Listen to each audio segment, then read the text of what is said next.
Hello and welcome back. Today we have another live stream. If you were with us yesterday, my bad, we did not have audio. And that was 45 minutes that no one will ever hear. So, what a day. It was probably for the best that it didn't work because yesterday I was kind of hot.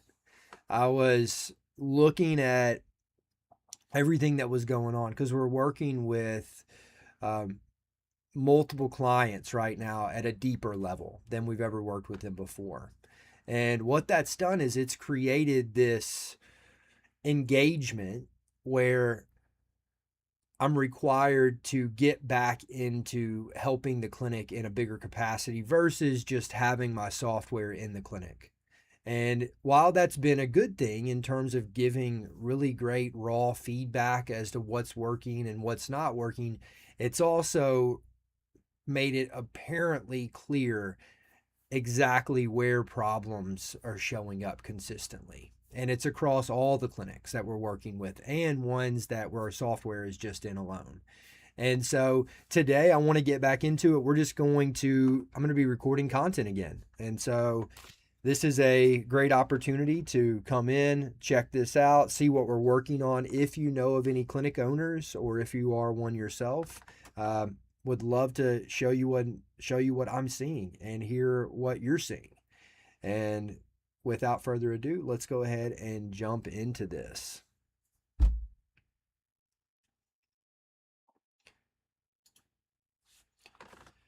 Why does your clinic seem to fall apart the moment that you walk out?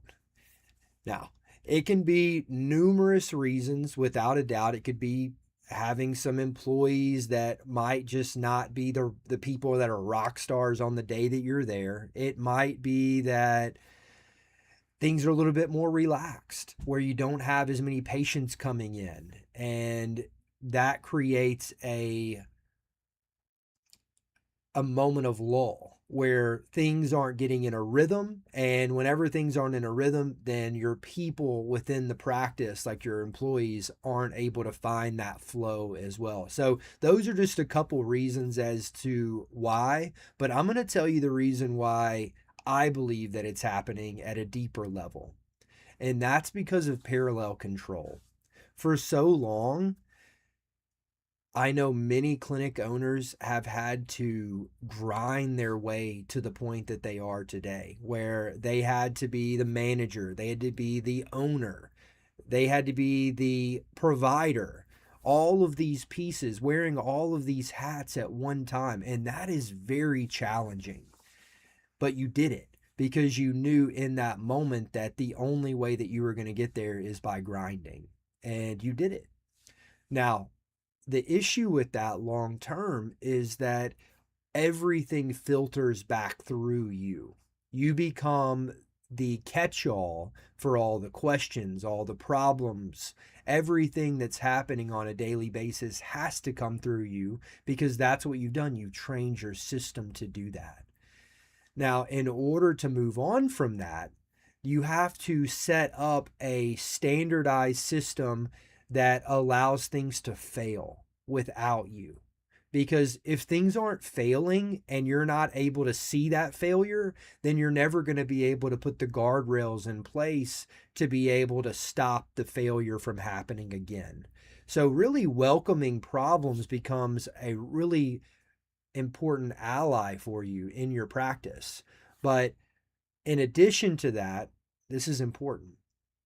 You have to make sure that you're also being proactive and you're ready for what's coming around the bend so that a huge fire doesn't show up, metaphorical fire that is, doesn't show up, and you're there the only one that's able to put it out. And even if you can put it out, right? Because it's such a big fire.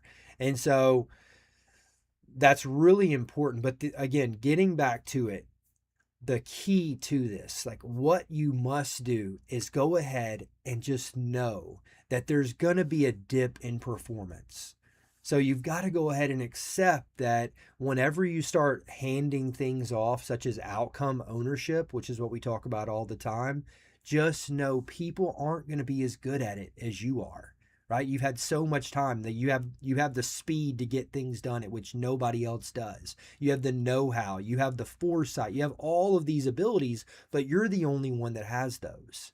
And you have to train your team to be able to be those people that are able to own the outcomes so that you can show up to cadence and measure those outcomes and determine what's working and what's not working. And so that's the first step that I would say if you're having trouble removing yourself from your clinic and things not falling apart, this is the first step that you've got to take. You've got to understand that it takes one step at a time to get there, but also you have to be ready for a slight dip in performance while at the same time holding the standards that are expected. We'll go through standards a little bit later, and we'll go through all the different levels in the next video that I'm going to be putting out. But for now, I hope that's going to help you. Just go ahead and get the mindset right that you're going to have to trust your team.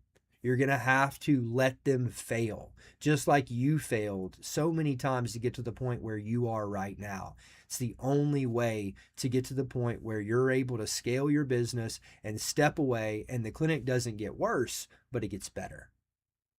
My name is Harrison. Until next time, if you enjoyed this video, please like and share it. It would mean the world. I appreciate you. Thank you. All right, first video down.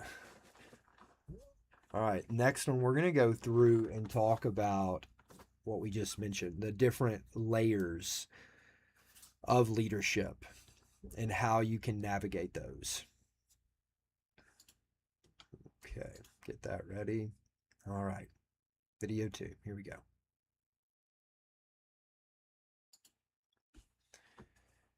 Is the hierarchy of your clinic set up properly? Let's take a look and find out. So let's get over here to the whiteboard or the blackboard.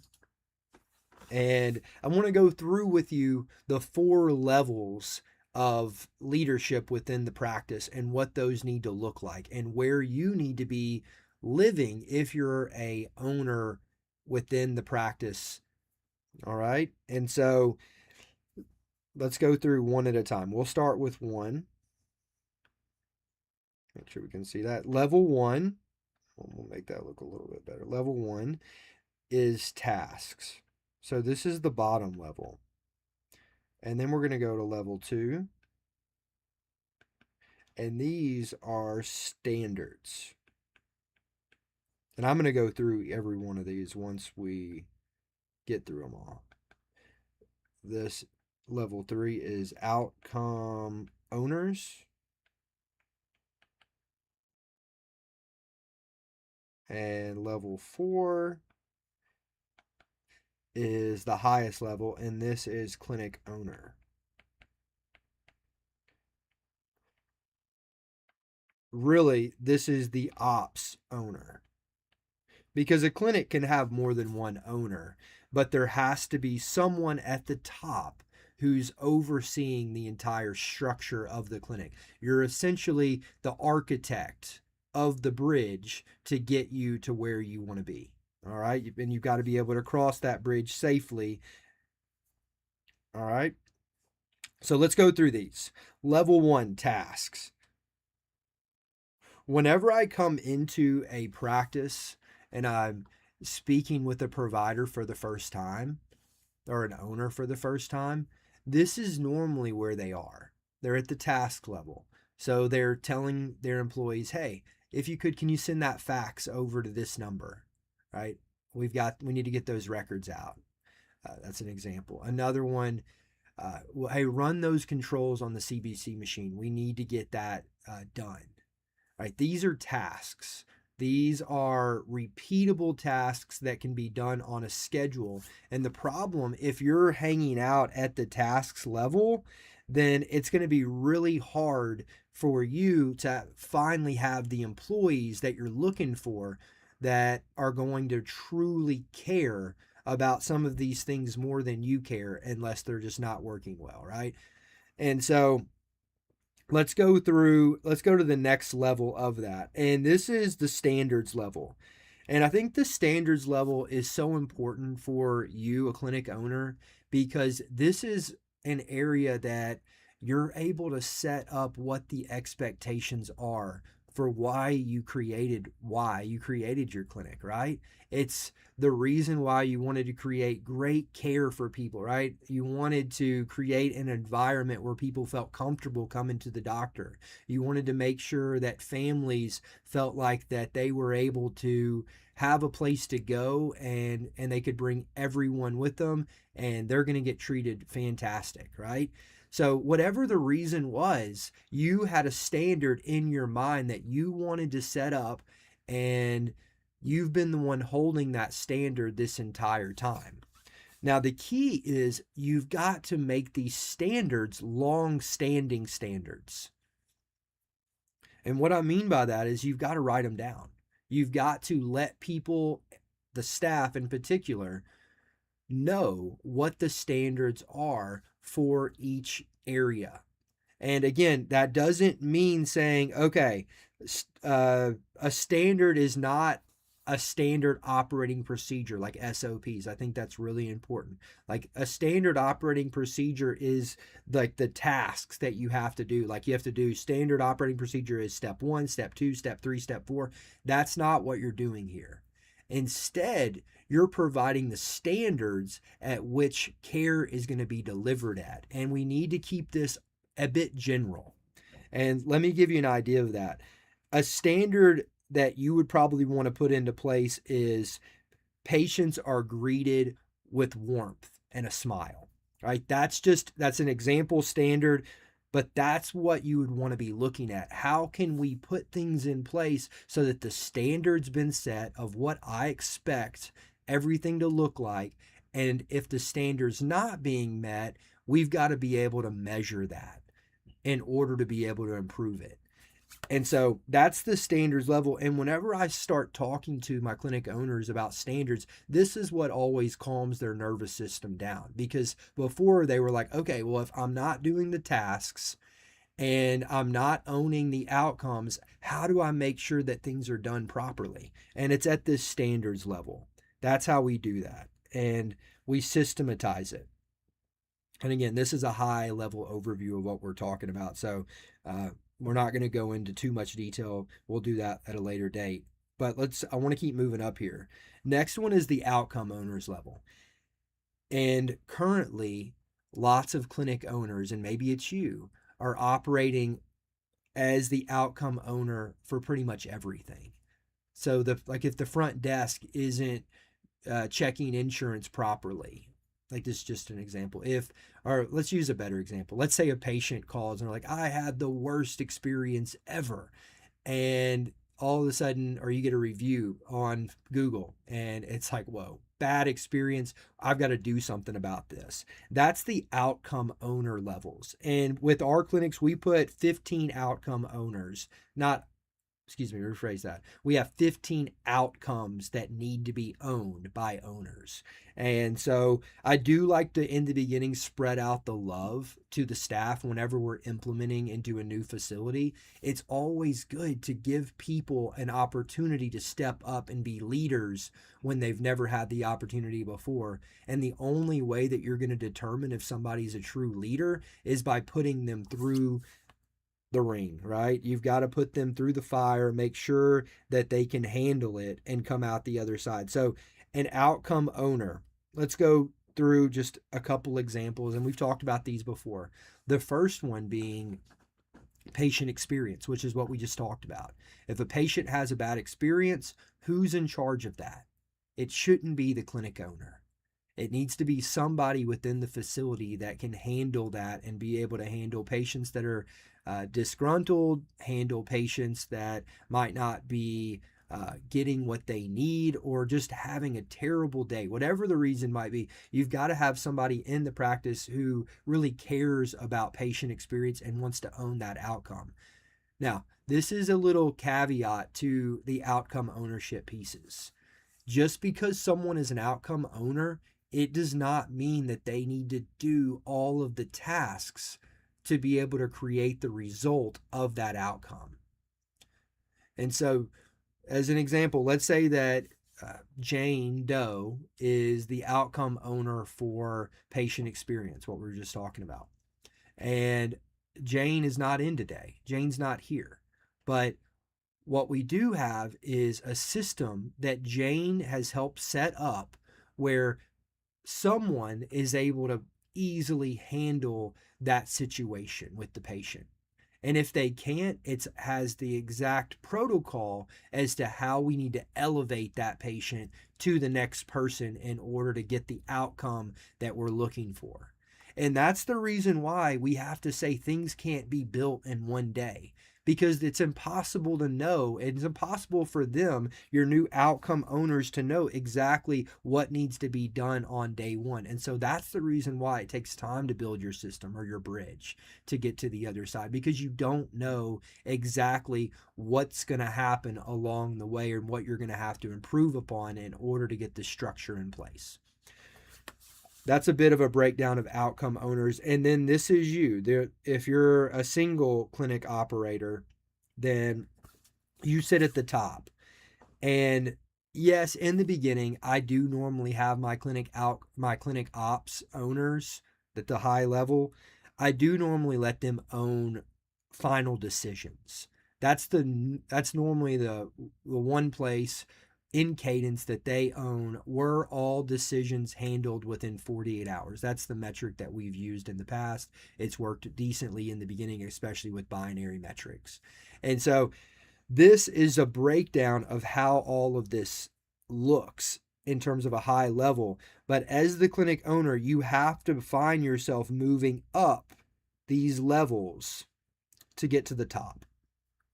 Really important in order to finally separate yourself from the operations of the clinic in a way that you still know how things are performing through Cadence, but also to the point that you're not catching everything that's falling through the cracks. That's what your team is doing, and that's the reason why you have Cadence to determine what's red and what's green. And in our next video, we're going to go into Cadence. We'll talk through that at a higher level. I really hope that this video has served you. If it has, please share it.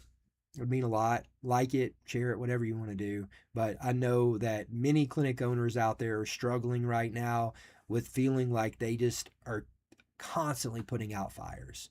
And just ask them, if you know one, ask them if it's a lot of chaos and drama within the practice. I would venture to say yes. And while that doesn't go away in a day, it does slowly start to dissipate and will become a structure that you can be proud of if you put in the time and the effort and train yourself on how to operate at a higher level.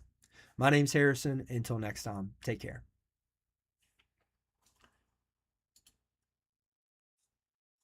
Wow, that video was longer than I anticipated it. That's okay. That stuff's really important. All right, we're going to go into Cadence. Cadence is so important. It's how we run our clinics. In the clinics that I'm in, where I'm basically acting as the interim operator for clinics. This is how I lead. This is how I run things. And I do my best not to get dragged into the minutia of the day-to-day, even though it does happen. You do have to, in the beginning, over the phase one is what I call it. Like everyone's getting used to the system. People are going to be bumping up against it. And it just takes time to get everything in place to make it all work properly. So let's go into Cadence. Welcome back. Are you struggling with being able to keep up with everything consistently within your practice? If that's you, let's talk about how you can easily do this in 15 minutes a week. We do it through what's called Cadence. And we've talked about Cadence before if you watched any of my videos. But in this situation, let's go ahead and break it down even more. Because Cadence, it's how you scale. It's how you find out what's working, what's not working, what standards are being met, and where are we falling short of those standards. And then whenever we're falling short, that's you holding the line. And so this is honestly, cadence in practice is really simple. All it is one meeting a week.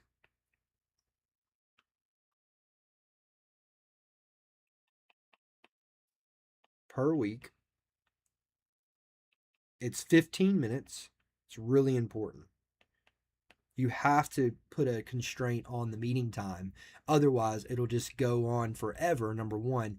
And you never, never, never want to allow discussion to creep into the meeting. That's really important. This is not a discussion. All right. And so I think that's really important. Let me just go ahead and put not discussion. Hope I spelled that right. Who cares? But it's not a discussion. Whenever I normally show up to these first few meetings, or normally the first one, it's, I had somebody ask a while back at our last one that we did, where first meeting, it's like, are we supposed to like bring problems or anything? No, we don't. We're not. This isn't a discussion. The only thing that we're discussing are what's red and green. We're bringing to light the invisible. That's the way to look at this. What used to be invisible suddenly becomes visible. And let me give you an example of that. And let's go back to patient experience. All right, we'll go to patient experience. Is that the one I want to do? Yeah, we'll do patient experience. I'm having trouble remembering exactly what metric we're using with each of our facilities, but patient experience, we'll just go for it, and I'm sure it'll come to me by the time I get there. Okay. And we're going to use the metric patient satisfaction. There we go.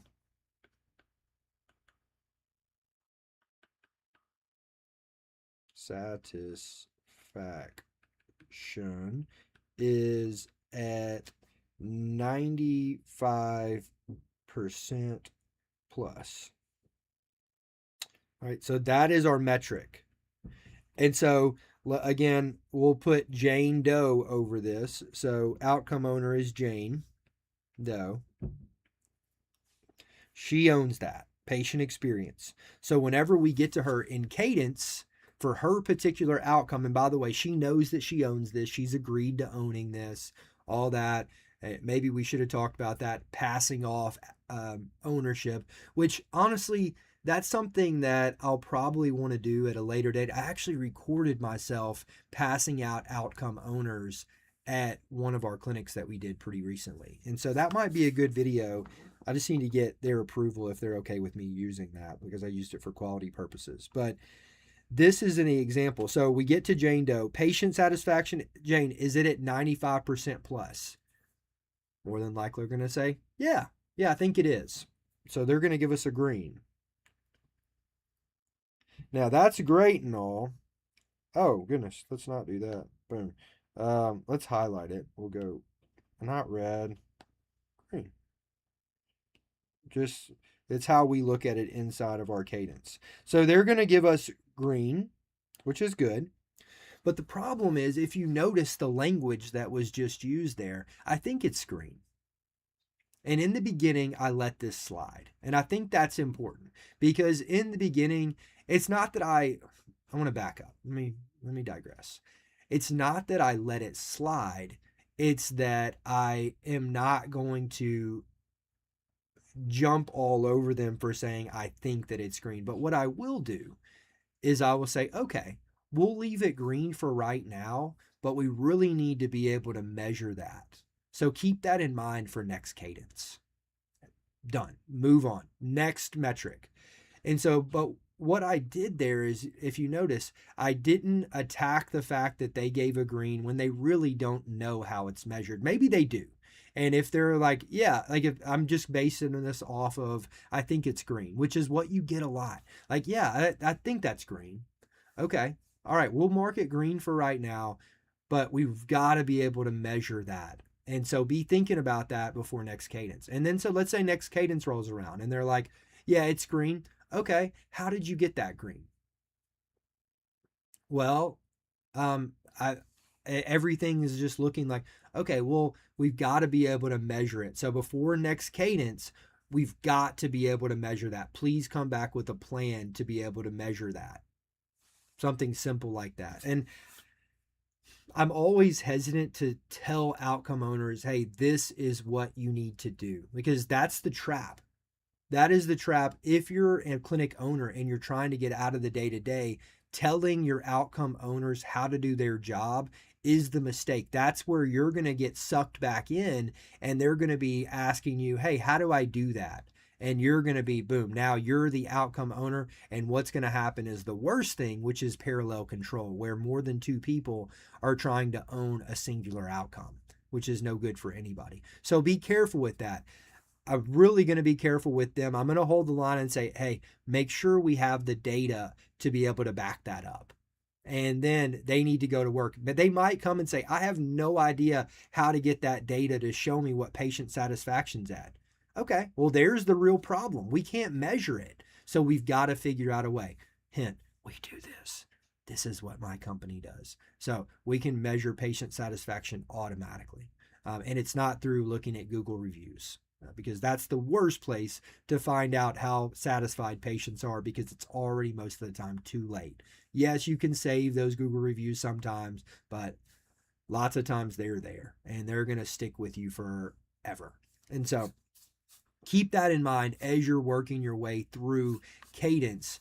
But really, the most important thing is looking at this. What this really should be is, let's say that it was red. Let's say, no, this week we had 3 patients complain and patient satisfaction is just not where we want it right now. Okay, well, we have a little bit of data. We had 3 patients complain. Okay, that's fine. But more than fine is the fact that they were honest about it being red. Because if you don't know that it's red, you can't fix it. And the worst thing that you can do as an owner is make red a bad thing. It's not. Red is signal.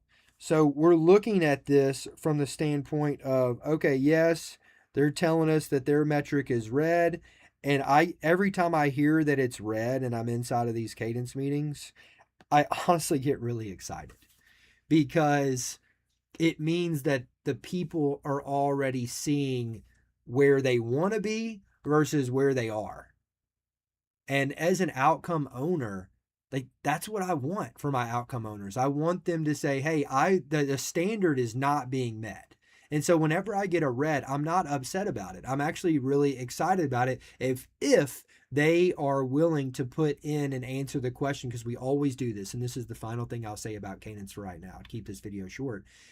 If something's red, they must, that was a terrible start, must tell what will be done to move it to green. To green. I hope you can see that. Yeah, kind of. That works. So they've got to be able to tell us in cadence what is going to be done over this next week to move this towards green. It doesn't mean that it needs to be green next week, but what it does mean is that we've got to hold that expectation that they're going to do what needs to be done in order to move it towards green. And then we make a note of that, what exactly they said, and then we utilize that we utilize that in our notes, so that the next meeting, whenever everybody shows up, it's still showing that it's red. We've got the note. Hey, this is the note from last week. Where are we at on this? What's the update from where we were at? And they give you that, and then you have that update. And again, this is the way that you can easily, I hate that word, easily. This isn't easy, but this is the way that you can set up the system so that it becomes easier later. I hope this has helped you. I really have. I hope that this has made a difference in what you're working on, helping to remove you as being the bottleneck for your practice if you're an owner. And next time, what we're going to talk about is the governance itself. Like this is showing us what cadence looks like, but we're going to look at the governance side of everything next on the next video that we do. Until next time, take care. All right, we're still going. Still live streaming. No idea who all is watching. If you're out there, if you're a clinic owner, really excited you're here. Even if you're not a clinic owner, I'm excited that you're here. If you know of a clinic owner, I would love to show them what I'm seeing because it's so consistent across all of our clinics. And the main thing that we're working on right now is helping clinics have a governance structure around their practice that allows their employees to be able to become outcome owners and be able to move up in the practice instead of banging their head on that glass ceiling that happens all the time inside practices. It's so terrible how often it happens because, and I just, talking off the cuff here for a second, whenever you've got employees that are a nurse or an MA or in whatever, it doesn't really matter what type of nurse they are. If you have a front desk worker, same exact thing. Yes, a nurse can become a front desk worker. Yes, a front desk worker can become an MA theoretically. Not a big deal. They cannot become providers unless they go back to school, obviously. But the reason why I say all this is because whenever your employees feel like they can't move up, there's no new opportunity, then your really great people are going to probably leave after a while. They're going to say, this ship has run its course. I've pretty much elevated myself to the highest level I believe I'll ever be at this place. Let's go look for something new. And that's the reason why having a system where you have the outcome owners is so important, because it's going to give them an opportunity to raise their identity within your practice. And right now, I feel like I should just be recording this as a video. Heck, I could always take this later out of the stream and use it. But this is for the people that are on the stream right now and go back and watch it. In order for people to not feel like they're banging their head up against the top of that ceiling, that invisible glass ceiling, like we were just talking about, you've got to give them things that they can care about, that they can see, like the outcome ownership piece. Once you make them an outcome owner and they really feel that, all of a sudden they start acting differently. They start performing differently. It's not all about what they're saying that they're doing. It's more about what the results of what they're doing are creating. And that's really important. Let's go into governance. Do you want your clinic to run without you? If that's you, let's chat. Because what we've been seeing over the last 2 years since we've been working inside facilities with CloudSync, we're seeing consistency in terms of governance and behavior. And while we're not always getting the exact outcome that we want every day, we are moving in the right direction. And I know this isn't about what we're doing. This is about what you're doing. So if you're a clinic owner and you want to set up the system to be able to do this, you've got to make sure that you understand exactly what you're stepping into before you actually make that move. Because if you're not prepared, then you're going to kill your system before it even gets going. And so let's talk about what we mentioned last time, which was governance. So governance is basically being able to understand what's happening in the clinic day by day. Not that you're in the clinic day by day, but understanding what's working and what's not working on a daily basis. And you do not do this by reaching out to your staff and ask them, hey, how are things feeling around there? How are things going? Nope. Not doing that. We do it through cadence. But you have to make sure that you have your outcome ownership set up properly. And so where last video we talked about cadence and we've always talked about outcome owners, let's talk about how we design outcome ownership. And I'm going to put the board down just so I can chat for a second because this is important. From what we've seen, outcome owners are a simple path to be able to create the instance where you're not overseeing everything. Your outcome owners are going to be over large portions of your practice, like we've talked about, patient experience, visit throughput, post-visit closure, such as like your PAs, your med refills if they don't go through, or medical records, referrals. That's post-visit closure. Uh, you have your outcome where there's 15 of them in here. I'm blanking on after 3. You have your final decisions, that's really where I normally put my owners at. I put somebody over feedback. I put somebody over,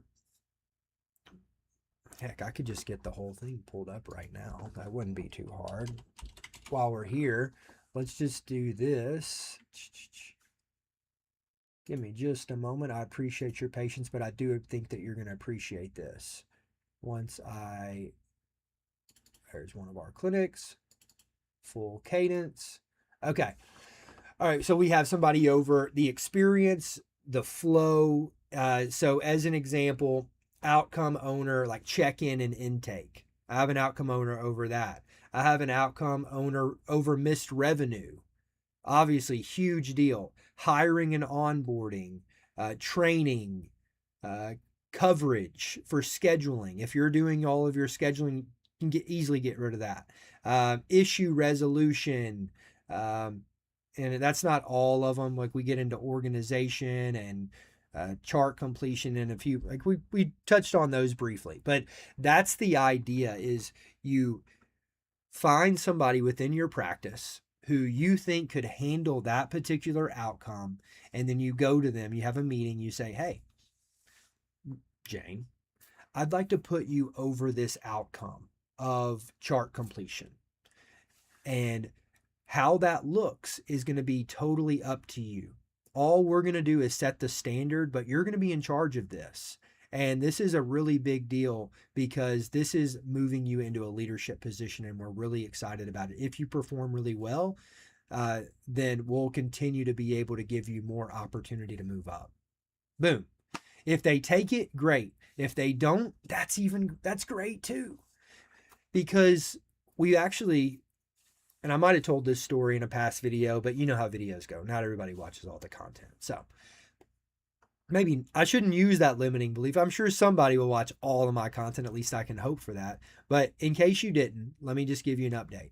We had an employee at one of our first practices that we ever worked with at like a very high level. And I was actually working with the owner directly for over a year, just her and I. This is before we moved into actually coming in and working as like a co-partnership for short term and installing our software. We had already installed the software before it got updated. Anyway, I'm getting ahead of myself. We had an employee who I thought was incredible. She did too. And she was like, this person does this. They take care of patients like nobody else. They make sure that I have everything that I need. They're great at like just communication, letting me know things, again, all that stuff. And wouldn't you believe it? As soon as we tried to hand them an outcome, what did they do? They didn't want it. They said, no, I really don't really want any outcomes, which was huge. Because all of the sudden, what used to be invisible, like understanding what this person was actually doing and versus just how we feel that they're doing, it became visible.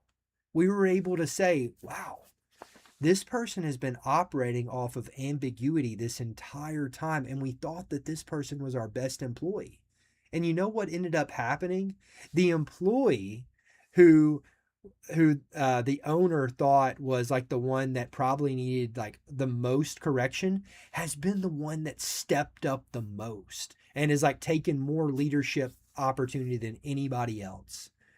And that's what will happen. And you'll be surprised at this if you start walking down this path of creating outcome owners and putting governance systems in place, which is what we do. I've got to mention that. We try to make this extremely simple. If you need that, I'd love to chat about what we're seeing. But getting back to it, if you want to try to go and do this, you think you're really going to be surprised as to what you're going to see with your people.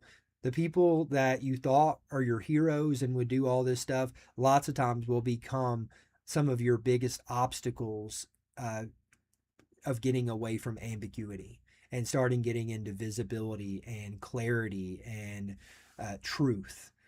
And so those are just a few points I wanted to make. Thought we might go to the board for governance, but this is just too important not to discuss. The outcome ownership is the way. It's how you get away from the standardized structure that you've always been used to of hierarchy, and whenever you're gone, things are just falling apart. So my name's Harrison. If you enjoyed this video, if it helps you, please share it, like it. That would mean a lot, and it really does help us out a lot. Thank you. Have a great rest of your day. All right, we're still going. Oh, almost like touch my invisible glasses that I'm not wearing. Yeah, the glasses, they reflect light. My wife's like, you cannot wear those. So, but I can't see. Anyway, yeah, hey, we're still going here. If you're a practice owner and want to take your practice to the next level, we have discovered ways of doing that, and our practice owners are seeing great growth in terms of financial growth, as well as getting their pieces in place so that they can create consistency. Hey, I didn't tell anybody what we were going to talk about next video, but let's talk about consistency. It's really important. Do you wish your practice was more consistent? If that's you, and I'm sure that it might be, then let's talk about this, because so often, at least in my mind, this is what I went through whenever I owned a practice, is I thought that I needed phenomenal people. That's who I was looking for all the time. Every hire, I was looking for that exceptional person that I could bring in. I could give them, I could delegate to them. They could take some things and then they could run with that. And then I would not have to worry about that anymore. But that was the mistake. Huge mistake. And the reason why is because heroes are your worst enemy within your practice. And let me show you why. So a hero, there's always normally a hero in a practice, and it's somebody who is doing everything. It feels like I'm not gonna give the position that they're lots of times in, but they're doing a lot, right? They're the person that you trust the most normally, and that is a huge issue because that's not replicatable, whatever. You can't replicate that easily because you can't have heroes all over the place. And if you did, it would not be helpful for you because of this. And let me show you now that we can see you. So you have your hero employee.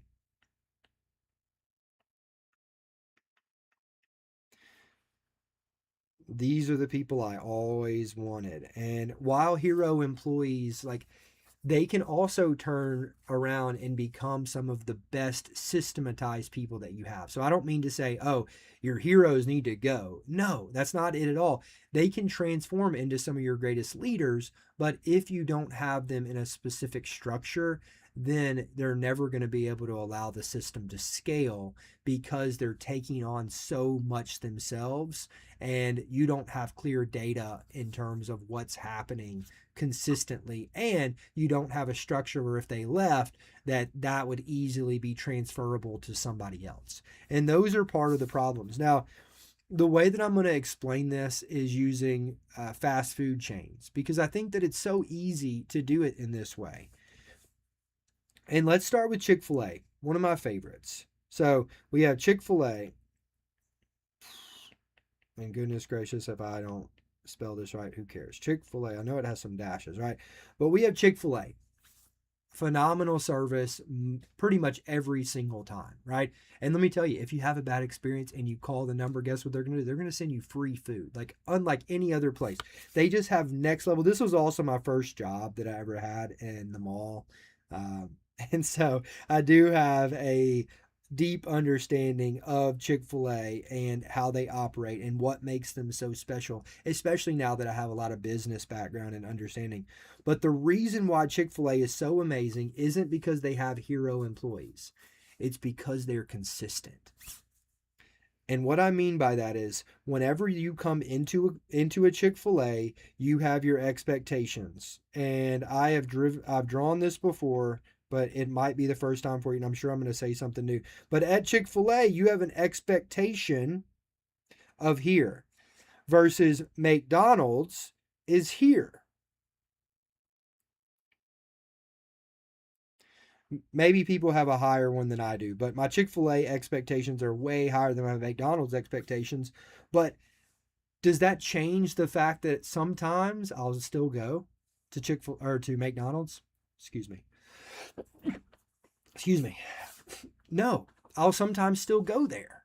And the reason why is so interesting because in McDonald's employees, if you're a McDonald's employee, please forgive this, but you probably already know this.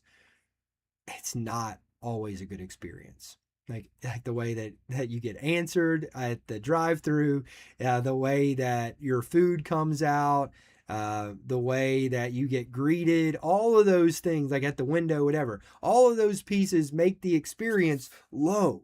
But why do people keep going back?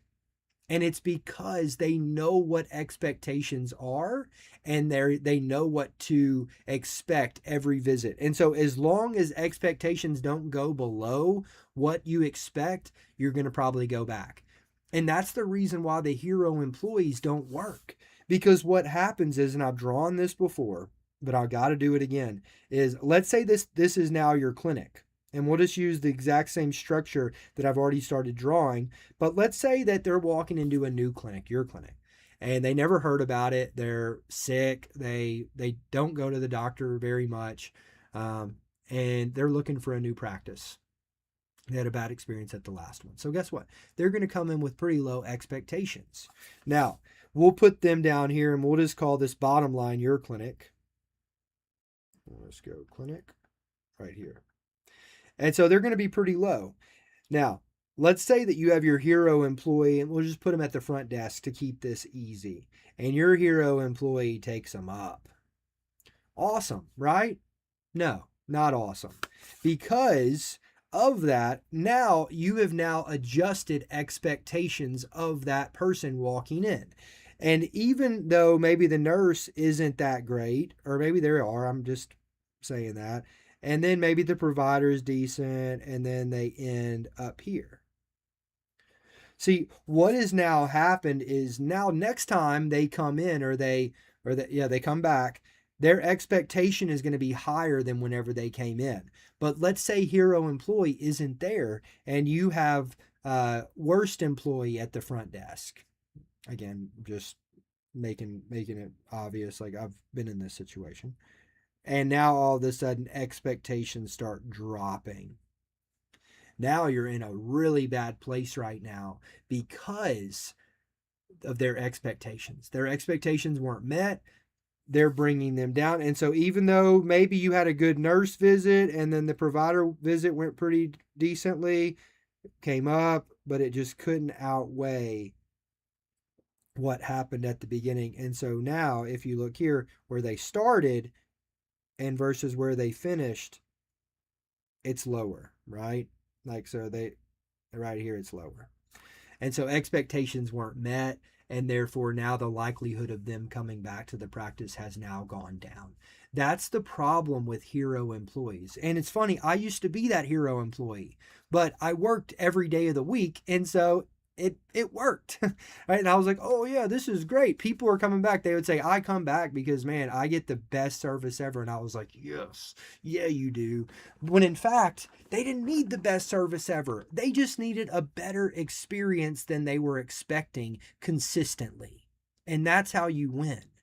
If you can just have an experience that's better, and again, my board kind of, oh, I see I cut it off here. But what I can do is I should be able to do this. Well, I guess I can't. Maybe this since the screen's locked. But you didn't miss anything on that right side. But coming back over here, last thing I'll say is let's say this is the expectation for the pretty much every clinic. If you can just operate here and it's consistent every single time, guess what? Your clinic's going to grow without a doubt. As long as you know and the patient knows that experience just is consistent, your practice is going to grow. That consistency is what makes growth occur. And so that's the reason why getting into this, your hero employees are the trap. As a provider, if you have a hero employee that's a provider, that's a bit different because lots of times patients will come back just to see that provider, but it's only different in that way that the patient is coming back to see that provider. But what happens when the provider leaves? They weren't loyal to your clinic. They were loyal to the provider. And that is a huge issue because that one provider could have been accounting for 40% of your patients. And you just lost 40% of your patients that you're now going to have to build up because you were relying on hero employees the entire time. And so that's the danger of having heroes that are operating within your practice and you being okay with that in the long term. It's just not a good idea. I do not recommend it. I recommend consistency and I recommend outcome ownership. I really hope this has served you. And until next time, my name's Harrison. Please like and share this. It means a lot. All right, we're still streaming. No idea how many people have come in. I just choose not to look because I have a feeling that since we're only on our second or third stream, it's not going to be a lot right now. That's okay. If you are enjoying this, though, please share it. Would mean a lot. Appreciate that. What was I about to do? Oh, I just wanted to look and see how many videos we've actually produced here today. Let's see, in my shirt. Okay, 1, 2, 3, 4, 5. We've done 5 videos today, and it's been, we've been going with the timer about 55 minutes, close to that. So let's go ahead. Let's cap it there. We'll end the stream. Just cannot thank you all enough. Really appreciate the support that we've been getting from everybody, from our clients, from people that are sharing, and just really means a lot. I'm just so grateful for the fact that I get to do this, that our team gets to work with clinic owners and gets to work with the employees and the patients and just creating a different experience for patients and their families as well as the employees and their families, because that's really where the impact happens. And if you're a clinic owner, this is the last thing I'll say is you have a much bigger opportunity to impact people than you realize. Because think about this, an employee goes home to their family. If the employee's having a bad day, then they're going to go home to their family with that. If an employee is having a good day or a bad day, or let's stay with bad day, then they're going to pass that on to the patient if you do not have the right standards in place. And then that patient is going to not feel well more than likely and go home to their family and bring that type of energy into that, versus if you have an employee who understands the standard, even if they're not feeling well, they're still remaining consistent. They go home, they feel meaning in their life, they let their family feel that as well. Same thing with the patients. If they feel that your practice has meaning, then they'll share it with others. And that's how you'll continue to grow, and you'll never have to worry about your practice ever not being enough again if you have the right systems in place. So my name's Harrison. Again, I'm sure you've heard that now 5 times if you've been on the stream, but really grateful to anybody who's here checking this out. And until next time, take care.